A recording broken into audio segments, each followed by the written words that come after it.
কক্সবাজার জেলা শতুকান কারাতে দো অ্যাসোসিয়েশনের আয়োজনে জেলা ক্রীড়া সংস্থার ব্যবস্থাপনায় বাংলাদেশ শতুকান কারাতে দো অ্যাসোসিয়েশন সহযোগিতায় কক্সবাজার জেলা শতুকান কারাতে চ্যাম্পিয়নশিপ অনুষ্ঠিত হয়। 21শে ডিসেম্বর সকাল 10টায় কক্সবাজার রুহুল আমিন ইনডোর স্টেডিয়াম অনুষ্ঠিত হয়।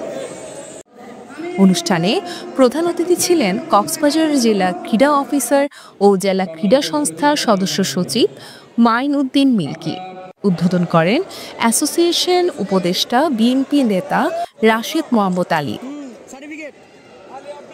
অনুষ্ঠান উপস্থিত ছিলেন কক্সবাজার জেলা ক্রীড়া সংস্থার সাবেক সহসভাপতি অনুপ বড়ুয়া অপু, জয় কারাতে একাডেমির সভাপতি আমিনুল ইসলাম মুকুল, হাইকারি কারাতে ক্লাবের সভাপতি কৃষিবিদ সুজন কল্যাণ বড়ুয়া, জয় কারাতে একাডেমি প্রশিক্ষক গোলাম ফারুক খান, ক্রীড়া সংগঠক রতন দাস, জেলা শতুকান কারাতে দো অ্যাসোসিয়েশনের সভাপতি জয়দেব পাল, সাধারণ সম্পাদক ইমাম হোসেন, সাংগঠনিক সম্পাদক রাশেদ আহমদ সোহাগ, আনোয়ার কামাল, শেখ সেলিম, আফছার কামাল, সরওয়ার রোমান, সাইমুন আমিন, জনি রেফারি, সিনসি এবি, রনি, ছোটন জাকমা, শহীদুল আলম, নূর মোহাম্মদ রাফি।